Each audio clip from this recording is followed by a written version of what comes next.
Hello everyone, welcome to magnet brains. Myself Prateek Karn स्वागत करता हूं आपका अपने यूट्यूब चैनल मैग्नेट ब्रेन्स पर, जहां पर आपको मिलता है क्वालिटी कंटेंट, क्वालिटी एजुकेशन, वो भी बिल्कुल बाकायदा फ्री ऑफ कॉस्ट। केजी से लेकर के क्लास 12 तक का पूरा एजुकेशन सब आपको मिल जाएगा डिटेल्ड वीडियो फॉर्मेट में। और अगर आप हिंदी मीडियम के स्टूडेंट्स हैं तो परेशानी वाली कोई बात नहीं है। बस एक काम करिएगा, magnet brains Hindi medium channel को जाकर के सब्सक्राइब कर लीजिएगा, तो वहां पर भी लाइव्स मिल जाएंगी, वहां पर भी रिकॉर्डिंग मिल जाएगी। तो जितना कॉन्टेंट इंग्लिश मीडियम के चैनल पर डिलीवर हो रहा है उतनी ही इंटेंसिटी के साथ, उतने ही फोकस के साथ आपको सब कुछ हिंदी मीडियम के चैनल पर भी मिल जाएगा। ध्यान रखिएगा, क्लास 6 से लेकर के क्लास 12 तक का पूरा कंटेंट हिंदी मीडियम के चैनल पर अवेलेबल है। और कौन कौन से स्टेट बोर्ड्स अवेलेबल है? एमपी बोर्ड हो गया, यूपी बोर्ड हो गया, बिहार बोर्ड हो गया, राजस्थान बोर्ड हो गया, दिल्ली बोर्ड हो गया। और अगर आपको ई नोट्स या ई बुक्स चाहिए तो इसी वीडियो के डिस्क्रिप्शन में एक लिंक होगी, उसको जाकर के चेकआउट कर लीजिएगा, वहां से आपको ई नोट्स और ई बुक्स भी मिल जाएंगे। तो आते हैं क्लास 12 फिजिक्स के chapter number 2 electrostatic potential and capacitance. उसका एक तरफा टॉपिक है energy stored in a capacitor. एक कैपेसिटर के अंदर कितनी एनर्जी स्टोर्ड हो जाएगी वो निकालने का फॉर्मूला, वो निकालने का पूरा डेरिवेशन, ये सब हम देखने वाले हैं आज के इस पर्टिकुलर लेक्चर के अंदर। तो इस लेक्चर का ऑब्जेक्टिव क्लियर हो गया है। यहां पे ये लेक्चर किसके लिए बना हुआ था? Energy stored inside a capacitor निकालने के लिए। डेरिवेशन, सारा फॉर्मूला और एक और बहुत इंपॉर्टेंट चीज कॉमन पोटेंशियल, ठीक है, वो भी मैं इस लेक्चर के अंदर आपको बाकायदा पढ़ा दूंगा। ठीक है, तो चलिए बिना समय लगाए कहानी को स्टार्ट करेंगे। लेके आएंगे आपको इसके बेसिक पहले थ्योरी के ऊपर। ठीक है, जैसे कि हम सब लोग जानते हैं कि जब कैपेसिटर बनता है तो वहां पे बेसिकली दो प्लेट्स का इन्वॉल्वमेंट होता है, मतलब दो कंडक्टर्स का इन्वॉल्वमेंट होता है। अगर मैं आपको इसका जो पूरा बेसिक है, अगर मैं स्टार्टिंग से आपको बताऊं तो सबसे पहले हमने जिसकी बात करी थी ना, that was basically a parallel plate capacitor. क्या तुम्हें याद है कि पैरेलल प्लेट कैपेसिटर से ही कहानी की शुरुआत हमने करी थी? और अगर आप लोगों ने प्लेलिस्ट को सही से चेक करा है, सारे वीडियोस आप मेरे प्रॉपर्ली देखते हुए चलते हैं, तो आपको पता होगा कि एक वीडियो रिलीज हुआ था जहां पे कैपेसिटर का वर्किंग प्रिंसिपल डिस्कस किया गया था। तो वहां पर भी हमने पैरेलल प्लेट कैपेसिटर को ही यूज में लाया था। ठीक है, अब वो एग्जैक्टली कैसे यूज हुआ था आप जरा गौर करते हुए चलना। हमारे पास एक प्लेट है, ठीक है, हमारे पास एक कंडक्टिंग प्लेट हमने मान ली, हमारे पास हमने एक कंडक्टिंग प्लेट मान ली। और हमने इसको क्या किया था ना कि देखो, कैपेसिटर जो है ना बेसिकली वो काम क्या करता है? चार्जेस को स्टोर करने का काम करता है। अगर कैपेसिटर की कैपेसिटी ज्यादा होती है, कैपेसिटेंस ज्यादा होती है, तो फिर वो ज्यादा अमाउंट ऑफ चार्जेस को स्टोर कर सकता है। अगर कैपेसिटर की कैपेसिटेंस कम है तो वो कम चार्जेस को स्टोर कर पाएगा। It's as simple as that. ठीक है, अब हमने क्या करा था कि हमने इसको भर भर के चार्ज दे दिया पॉजिटिव का।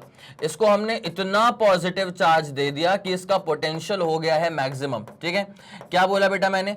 इस कैपेसिटर को इतना भर भर के चार्जेस दे दो कि इसका जो कैपेसिटेंस है वो हो जाए मैक्सिमाइज्ड, और इसके बाद मैं इस पे एक चार्ज भी अगर पुट ऑन कर दूंगा ना तो वो चार्ज लीक हो जाएगा। इस हद तक इसको चार्ज कर दिया गया है। ठीक है, इन अनदर सेंस मैं इसको बोल सकता हूं कि इसकी जो कैपेसिटी है वो फुल हो चुकी है, इसकी जो कैपेसिटी है वो हो चुकी है फुल। ठीक है, अब क्या करें अपन कि अगर मुझे इसकी कैपेसिटी को फर्दर इंक्रीज करना है, ऑब्वियसली इंक्रीज करना है यार, इतने ही चार्जेस देके मेरा मन नहीं भरा भाई।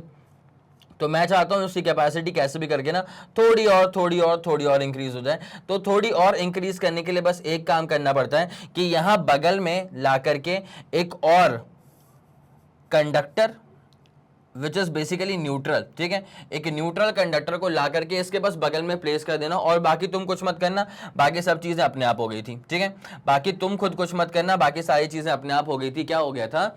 इसके पास चार्ज आ गया पॉजिटिव का, तो इसकी वजह से बिकॉज ऑफ इंडक्शन यहां पे चार्ज आ जाएगा निगेटिव का। ठीक है, तो यहां पे जो चार्ज है बिकॉज ऑफ इंडक्शन, यहां पे चार्जेस डेवलप हो जाएंगे निगेटिव के ऑब्वियसली। फिर इसके राइट वाले साइड पे चार्ज कौन सा आ जाएगा? पॉजिटिव का। अब क्या होता है ना बेटा कि हमारा मेन इंटेंशन क्या था, इसको मैं और चार्ज दे सकूं। ठीक है, और मैं इस प्राइमरी कंडक्टर को और चार्जेस क्यों नहीं दे पा रहा हूं, मैं कंडक्टर नंबर 1 को और चार्जेस क्यों नहीं दे पा रहा हूं? बिकॉज इसका पोटेंशियल हो चुका है मैक्सिमम। तो अगर मैं इसका पोटेंशियल कैसे भी करके थोड़ा सा कम कर दूंगा ना, तो क्या है, इसके पास और स्पेस आ जाएगा और चार्जेस को अकोमोडेट करने का, तो मैं इसके ऊपर और चार्जेस को डाल पाऊंगा। हेंस मैं इसको ऐसे देख सकता हूं कि मैंने इसकी कैपेसिटी को इंक्रीज कर दिया। ठीक है, तो मेरा अभी जो अल्टीमेट ऑब्जेक्टिव होना चाहिए वो ये होना चाहिए कि भाई इतना भर भर के इसको चार्ज दे दिए हैं कि इसकी कैपेसिटी हो गई है फुल, इसका पोटेंशियल हो गया है मैक्सिमम।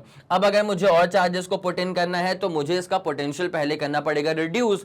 अब इसका पोटेंशियल रिड्यूस करने के लिए आपकी जो सहायता करेगा वो यहाँ पे जो नेगेटिव चार्जेस इंड्यूस हुए ना बेटा, वो नेगेटिव चार्जेस दरअसल इतने पास हैं तो ये इफेक्टिवली काम करेंगे, पॉजिटिव नेगेटिव बिकम्स न्यूट्रल, तो मैं इसका जो पोटेंशियल है वो दरअसल कम करवा सकता हूं with the help of these induced negative charges. ठीक है, तो अब ये नेगेटिव चार्जेस मेरी हेल्प कर रहे हैं इस प्राइमरी कंडक्टर की कैपेसिटी को इंक्रीज करने में, पोटेंशियल को रिड्यूस करने में, फर्दर चार्जेस को पुट इन करने में। ठीक है, अच्छा कायदे की बात क्या थी कि सर यहाँ पे भी तो आए थे प्लस के चार्जेस, उनको आपने दिखाया नहीं। उनको बेटा इसलिए नहीं दिखाया जाता है बिकॉज जिनको याद है उनको याद है।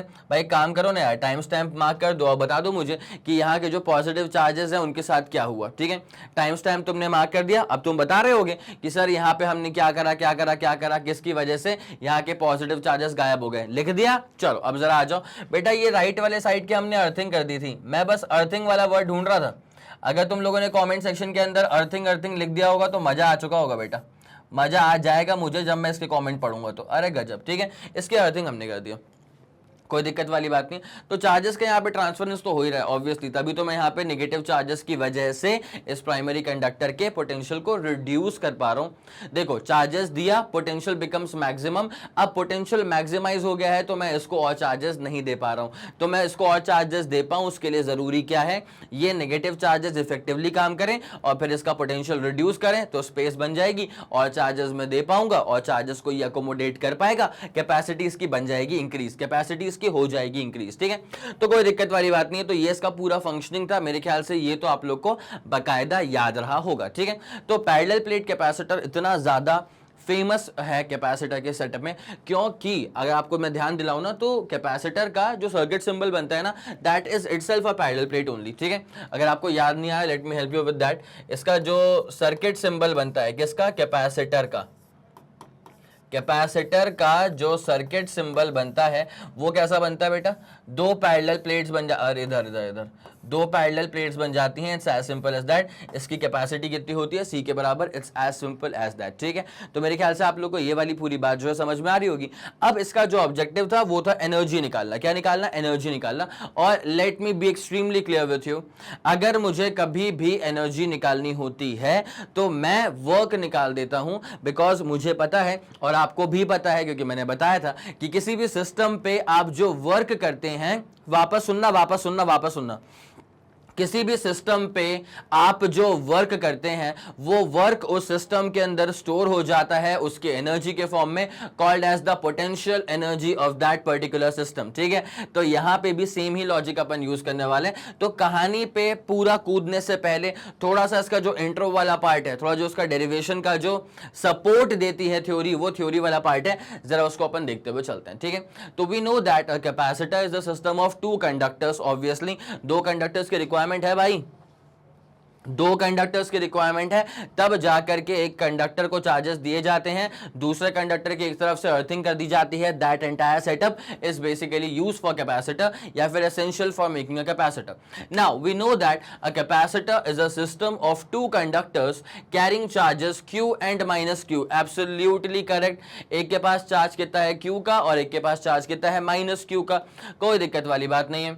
हेल्ड सम डिस्टेंस अपार्ट, इन दोनों के बीच में सेपरेशन डिस्टेंस जो होता है उसको अपन D नाम दे देते हैं और इनका जो एरिया होता है उसको फिर अपन A नाम दे देते हैं। तब जाके जो कैपेसिटी आती है, कब, जब अंदर वैक्यूम हो, एयर हो, फ्री स्पेस हो, it's one and the same thing. तब जो फॉर्मूला आता है भाई, टाइम्स टाइम को तुमने मार्क करके फॉर्मूला लिख दिया होगा, मैं तो ये चाहता हूं। एप्सिलॉन नॉट के बाद भी दो टर्म्स बचे हैं। ठीक है, टाइम्स टाइम को मार्क कर दिया, लिख दिया फॉर्मूला, चलो आ जाओ बेटा, एप्सिलॉन नॉट A/D। और इसी में आगे चल के मैंने आप लोग को वाकिफ करवाया था एक और फॉर्मूला से, चमको नाम का फॉर्मूला था, Cm = K × CO, जहां पे K था डाइलेक्ट्रिक कांस्टेंट। चलिए, तो held some distance apart, okay, to calculate the energy stored in this charge configuration. यहां पे पूरा चार्ज का कॉन्फ़िगरेशन बन गया है, अब इसके अंदर क्या एनर्जी स्टोर्ड है वो निकालनी है अपने को। To calculate the energy stored inside this charge configuration, suppose the conductor 1 and conductor 2 are initially uncharge. हमने ऐसा मान लिया कि कंडक्टर 1 और conductor 2 they are initially uncharge. Okay, let positive charge be transferred from Q2 to Q1 conductor, ठीक है, from conductor 2 to conductor 1, हमने कुछ चार्ज को ट्रांसफर करा, ठीक है, in very small instalments of DQ। तो हम जब चार्जेस को ट्रांसफर कर रहे हैं तो वो चार्जेस का ट्रांसफरेंस ऐसे बहुत बल्की वे में नहीं हो रहा है, बहुत ही स्मॉल इंस्टॉलमेंट्स ऑफ चार्जेस, मतलब Q भी नहीं DQ अमाउंट ऑफ चार्ज को हम ट्रांसफर कर रहे हैं till conductor 1 gets charge plus Q, ठीक है। कब तक करा? जब तक कंडक्टर 1 के पास चार्ज जो है ना वो आ जाए Q के बराबर। तो आप एक बात समझ रहे हैं कि यहां पे जो वेरिएबल ऑपरेटर होगा, अगर मैं यहां पे डेरिवेशन के रिस्पेक्ट में सोचूं अगर मैं यहां पे डेरिवेशन के रिस्पेक्ट में सोचूं तो जो मेरा वेरिएबल ऑपरेटर है वो तो हो गया DQ के बराबर। अब चार्जेस ट्रांसफर कितने अमाउंट से कितने अमाउंट तक कर रहे हैं? तो इनिशियल चार्ज कितना है? 0। आप समझ पा रहे हो मेरी बात? इनिशियली तो दोनों के दोनों अनचार्ज थे, तो अगर इनिशियल चार्ज की बात की जाए तो initial charge is basically 0 coulomb, और उसके बाद आपने चार्ज करते करते फाइनली कितना चार्ज बनवा दिया? जरा गौर करना बेटा, चार्ज करते करते आपने फाइनली कितना चार्ज बनवा दिया? आपने Q के अमाउंट का चार्ज बनवा दिया, ठीक है, कोई दिक्कत वाली बात नहीं। By charge conservation conductor 2 would acquire negative charge minus Q, ठीक है। अगर देखो भैया, चार्जेस ना ही प्रोड्यूस होते हैं ना ही उनको अपन डिस्ट्रॉय कर सकते हैं, वो ट्रांसफर होते हैं from one body to another body, it's as simple as that, ठीक है। तो यहाँ पे अगर प्लस Q किसी के पास आ रहा है तो किसी के पास माइनस Q भी आ रहा होगा, ठीक है। चलिए, तो ये वाला फंडा समझ में आ गया। मोटा मोटी तौर पर बात ये हो रही है कि चार्ज है DQ के स्मॉल इंस्टॉलमेंट्स में चार्जेस को ट्रांसफर किया जा रहा है टिल बॉडी के पास चार्ज प्लस Q का अक्वायर हो जाए, गिवन दैट स्टार्टिंग हुई थी 0 कूलम के चार्ज के साथ, ठीक है। मेरे ख्याल से ये वाली थ्योरी आपको पूरी समझ में आ गई होगी। यहां से बस आपको ये कंक्लूजन ड्रॉ करना है कि ओके ठीक है, दो कंडक्टर्स हैं, एक कंडक्टर किसी दूसरे कंडक्टर को चार्ज ट्रांसफर कर रहा है, कितना चार्ज ट्रांसफर कर रहा है? DQ का चार्ज ट्रांसफर कर रहा है। इनिशियली क्या चार्ज था? 0 का चार्ज था, और चार्ज ट्रांसफर करते करते करते करते करते करते फाइनली कितना चार्ज हो चुका है? Q के बराबर हो चुका है। इतनी बात आपको समझ में आ गई? तो जल्दी एक बार आप एक दफा इसका आप स्क्रीनशॉट ले लें। अगर आप कॉपी किताब लेके बैठे हैं तो उसको नोट कर लें, फिर मैं कहानी में आपको लेके आगे चलता हूं ना यार। इतना पूरा फंडा क्लियर है? यहां तक तो मेरे ख्याल में कोई दिक्कत आप लोग को नहीं आ रही होगी। It's as simple as that. चलिए okay, done done done done, ये वाला फंडा पूरा क्लियर है ना। अब उसके बाद at every stage of charging conductor 1 is at higher potential that conductor 2। अब therefore work is done externally in transferring each instalment of charge, ठीक है। तो अब ये जो चार्ज आप ट्रांसफर करवा रहे हो, इस चार्ज को ट्रांसफर करने में आपको वर्क तो करना पड़ गया होगा। अब ये जो वर्क आपने करा है, यही वर्क इसके अंदर स्टोर हो जाएगा इसकी एनर्जी के फॉर्म में, ठीक है। तो अब वो एनर्जी कैसे निकालेंगे अपन? तो शुरू होता है इसका डेरिवेशन, ठीक है। चलिए अब कहानी को स्टार्ट करते हैं, आते हैं इसके डेरिवेशन के ऊपर। अपना अल्टीमेट ऑब्जेक्टिव क्या है कि हमें निकालना है what is the energy stored inside a capacitor, ठीक है। Energy stored inside a capacitor, डाल दें इसकी हेडिंग बेटा, एनर्जी स्टोर्ड। हेडिंग क्या है? Energy stored inside a capacitor, energy stored inside a capacitor। इसकी हेडिंग क्या है? energy stored inside a capacitor, it's as simple as that। चलो शुरू करें कहानी को। energy stored inside a capacitor, energy stored inside a capacitor, ठीक है। तो होता क्या है? पहली बात तो ये कि स्मॉल इंटरवल्स में चार्जेस को ट्रांसफर किया गया, ठीक है। तो जब अपन चार्जेस की बात करेंगे तो अपन ऐसा लिख लेते हैं कि let dq be the small installment, let dq be the small installment of charge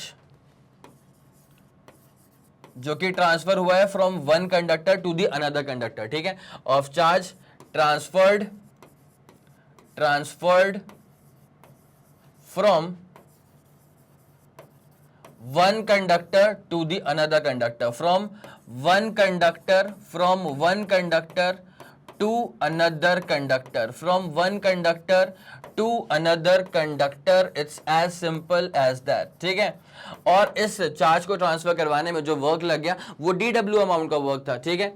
now इसमें अपन लिख देते हैं, now dw is the small amount of work done, now dw is the small amount भाई सब चीजें मेरे साथ साथ लिखते हुए चलना, तो ही मजा आएगा। और एक बार में इस लेक्चर को इतना शानदार तरह से कंप्लीट कर लो कि वापस तुमको इस लेक्चर को वापस देखने की जरूरत ना पड़े, ठीक है। एक ही बार देखो, तसल्ली से देखो, तल्लीनता से देखो, पूरे फोकस के साथ देखो और नोट करते हुए चलना, ठीक है। तुमने नोट्स प्रिपेयर कर लिए, उसके बाद तुम्हें जब रिवाइज करना होगा, यूज योर नोट्स, ठीक है, यूज योर नोट्स और आराम से रिवाइज करो, एकदम तसल्ली से रिवाइज करो, ठीक है। चलिए, तो now DW is the small amount of work done. Now dW is the small amount of work done in moving the charge. Now dW is the small amount of work done in moving the charge. चलिए, तो ये वाली कहानी मेरे ख्याल से आप लोगों के दिमाग में सुप्रीम क्लियर हो चुकी होगी।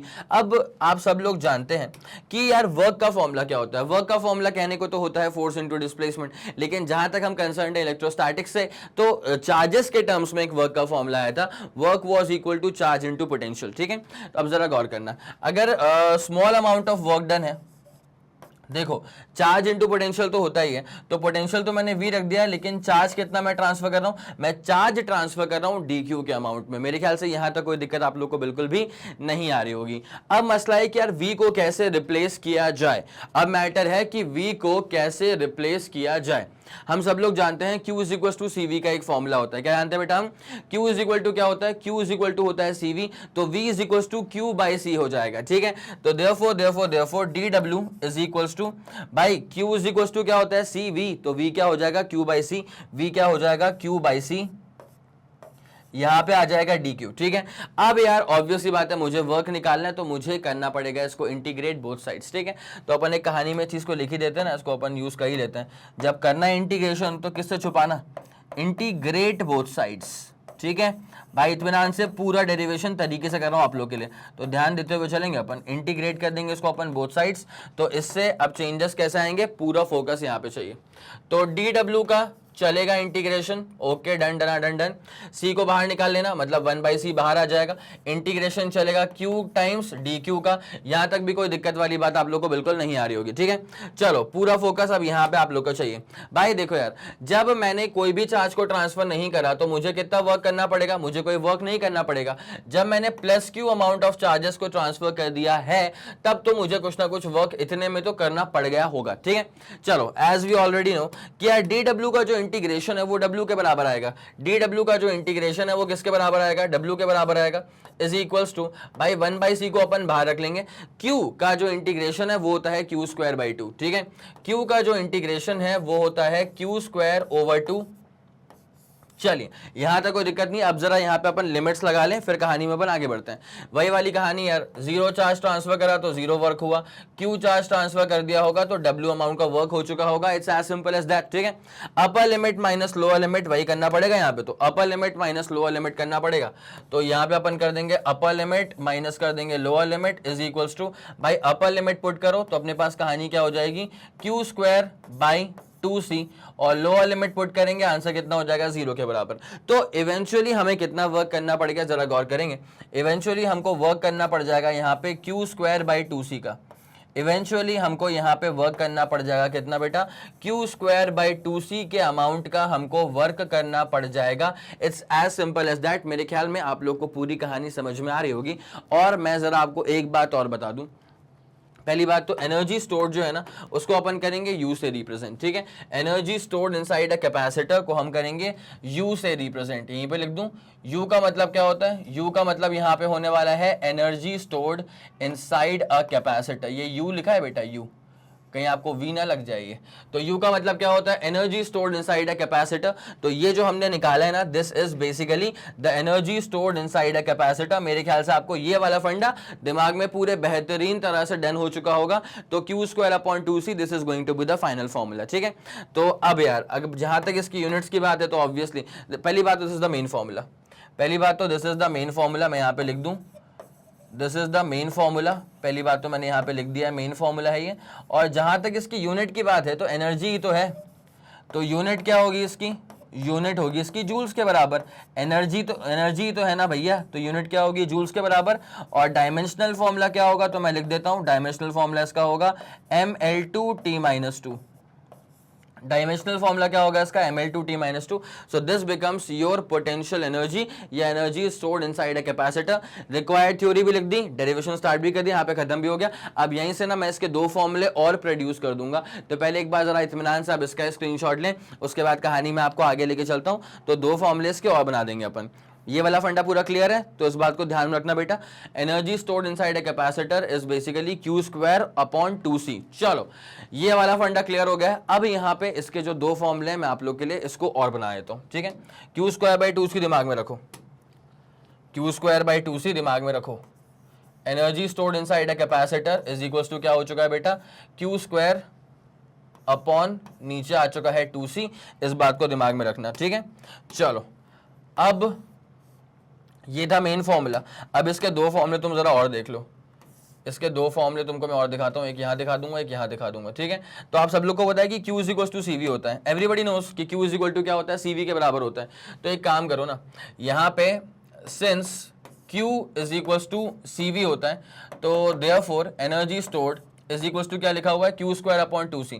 तो Q का स्क्वायर करेंगे तो क्या हो जाएगा, C² V² अपॉन नीचे क्या आ जाएगा बेटा, 2C आ जाएगा. ठीक है, अब जैसे ही आपको ये वाली बात समझ में आ गई है, तो आप एक काम करो ना, एक C से एक C कट जाएगा तो क्या बचेगा, ये 1/2 CV का स्क्वायर. एक C से एक C कट गया ना, तो क्या बचेगा, CV²/2.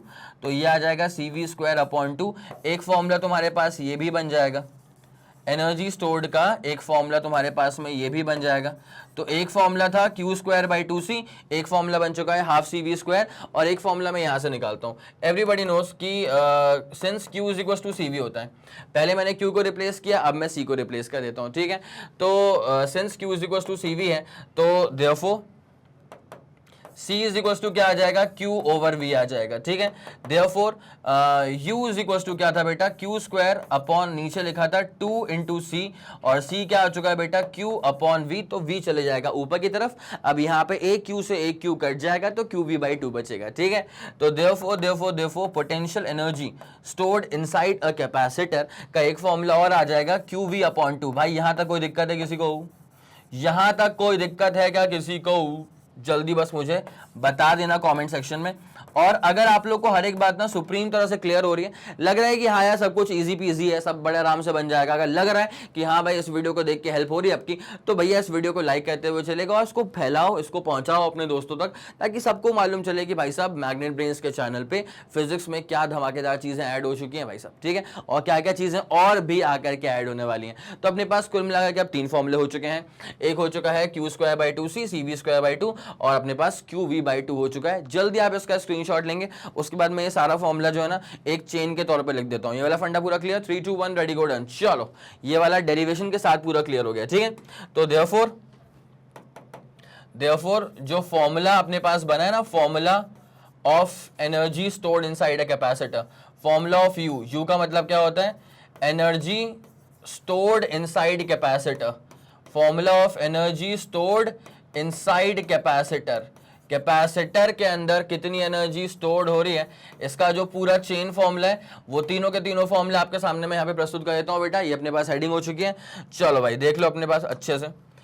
एनर्जी स्टोर्ड का एक फॉर्मूला क्या आ गया अपने पास, QV/2 आया था, जो कि सबसे आखिरी में आया था. और सबसे स्टार्टिंग में क्या आया था, सबसे स्टार्टिंग में आया था Q2/2C, सबसे स्टार्टिंग में आया था Q2/2C. और एक फॉर्मूला आ गया अपने पास ½ CV² या CV²/2. ठीक है, so this is going to be the main set of formula for you, this is going to be the main set of formula for you. Obviously energy है तो unit क्या होगी इसकी, जूल्स के बराबर. मैं चाहूंगा कि आप इसका स्क्रीनशॉट लेंगे, मैं चाहूंगा कि आप इसका स्क्रीनशॉट लेंगे जल्दी. 3 2 1 रेडी गो डन. चलो एक तो ये वाला फंडा था, ये वाला फंडा मैंने पूरा क्लियर कर दिया आप लोग के लिए. ठीक है, चलिए अब जरा आपको लेके आते हैं कॉन्सेप्ट ऑफ कॉमन पोटेंशियल के ऊपर. ठीक है, अब आपको लेके आते हैं concept of common potential.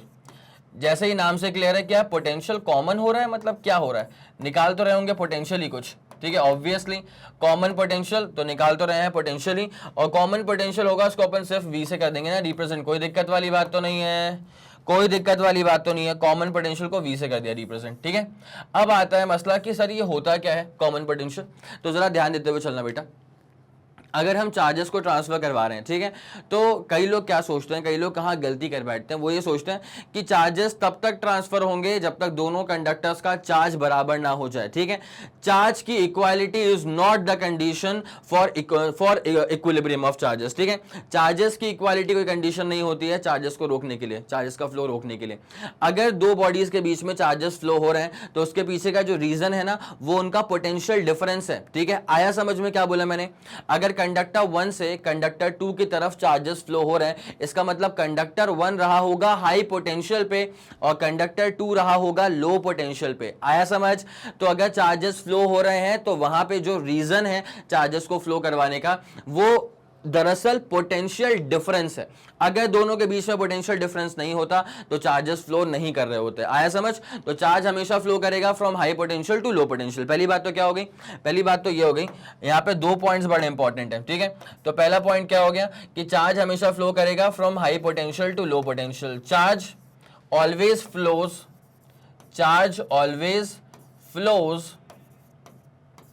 From a conductor, charge always flows from a conductor at high potential, charge always flows from a conductor at high potential, charge always flows from a conductor at high potential towards a conductor at low potential, charge always flows from a conductor at high potential towards a conductor at low potential, towards a conductor at low potential. मेरे ख्याल से आप लोग इस बात को समझ गए होंगे कि चार्जेस हमेशा फ्लो करते हैं फ्रॉम अ बॉडी या from a conductor at high potential towards a conductor at low potential. पहली उम्दा बात तो ये हो गई, ठीक है।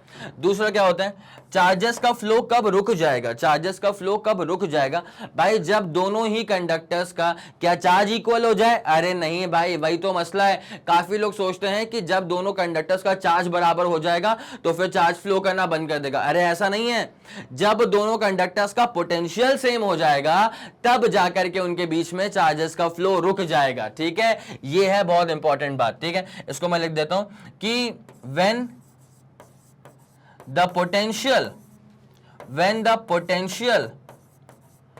of both the conductors become same, when the potential of both conductors become same, भाई इस बात को लिख लो तरीके से, when the potential of both the conductors becomes same, then the flow of charge stops, then the flow of charges, then the flow of charges will stop, और इसी potential को कहा जाता है कॉमन पोटेंशियल, ठीक है। So this potential is called as common potential. This potential, इस potential को कहा जाता है कॉमन पोटेंशियल। तो this potential is called common potential. This potential is called common potential. This potential is called common potential. It's as simple as that, ठीक है। तो इस पूरी कहानी का आप स्क्रीनशॉट लो, फिर आपको इसके डेरिवेशन पे लेकर के आता हूं कि कैसे डिराइव होगा कॉमन पोटेंशियल का पूरा फंडा। चलो ठीक है, फिर बहुत शानदार। तो ये वाला जो थ्योरी था ना, वो आपको समझ में आ गया होगा। अब यहाँ पे स्टार्ट करेंगे इसका प्रॉपर डेरिवेशन कि कैसे निकलेगा कॉमन पोटेंशियल, ठीक है। चलिए बस इस बात पे जरा गौर करते हुए चलना बेटा कि चार्जेस ना एक बॉडी से किसी दूसरे बॉडी पे ट्रांसफर हो सकते हैं, लेकिन ऐसा नहीं है कि भाई चार्जेस का जो पूरा हिसाब किताब है वो बिगड़ गया है कि इनिशियली देखा तो कुछ और थे और फाइनली चेक करा तो नंबर ऑफ चार्जेस कुछ और हो गए। ऐसा पॉसिबल नहीं है, ठीक है। तो law of conservation of charges के अनुसार मैं ये बात कर रहा हूँ बेटा, ठीक है। अब जरा गौर करते हुए चलना। मान लो ये मेरे पास फर्स्ट कंडक्टर है और इसको अपन ज़रा रोकें यहाँ पे, ठीक है। ये फर्स्ट कंडक्टर है और ये मेरे पास है सेकंड कंडक्टर, ठीक है। अब इसके पास जो चार्जेस हैं मैं मान लेता हूँ, इसके पास चार्जेस हैं Q1 और इसके पास चार्जेस हैं मान लेते हैं Q2, ठीक है। इसकी जो कैपेसिटी है ना, इसकी कैपेसिटी है मान लो C1 के बराबर और इसकी जो कैपेसिटी है वो मान लो है कितनी, C2 के बराबर। अब इसका जो पोटेंशियल है, इसके पोटेंशियल को मैं मान लेता हूँ V2 के बराबर और V1 के बराबर, और इसका पोटेंशियल मान लेता हूँ मैं V2 के बराबर, ठीक है।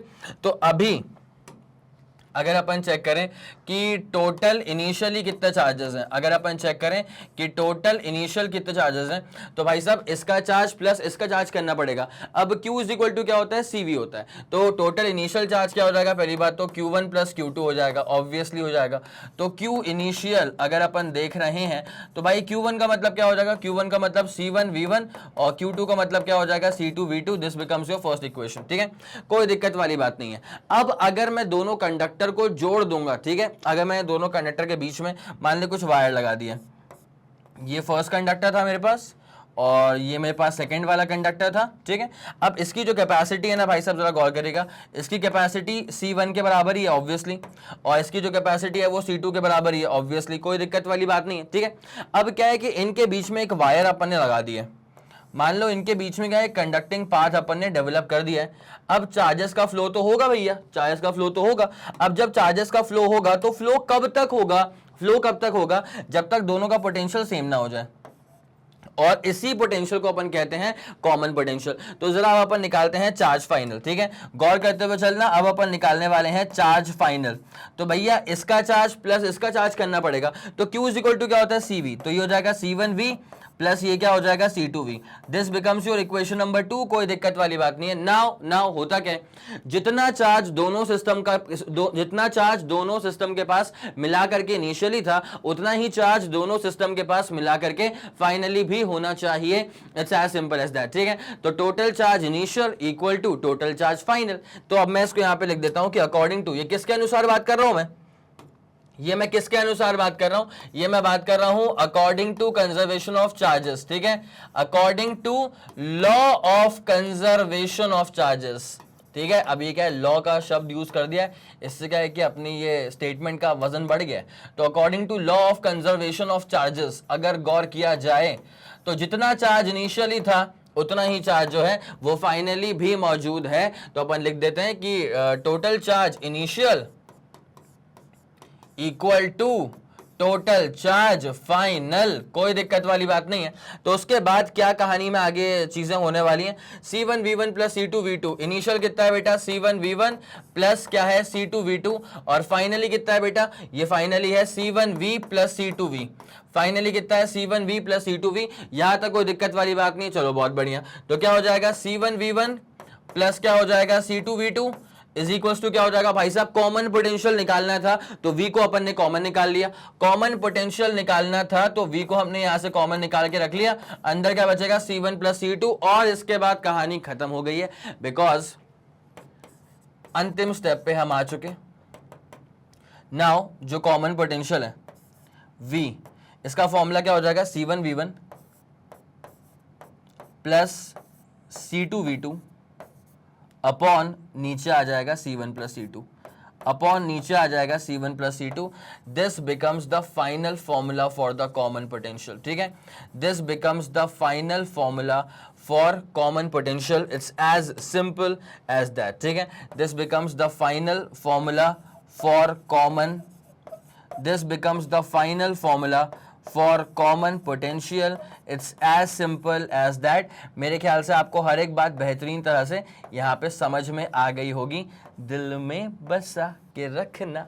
ये रहा अपने पास फाइनल फॉर्मूला, कोई दिक्कत वाली बात तो नहीं है, ठीक है। प्रॉपर डेरिवेशन कर दिया कि आप लोग के लिए।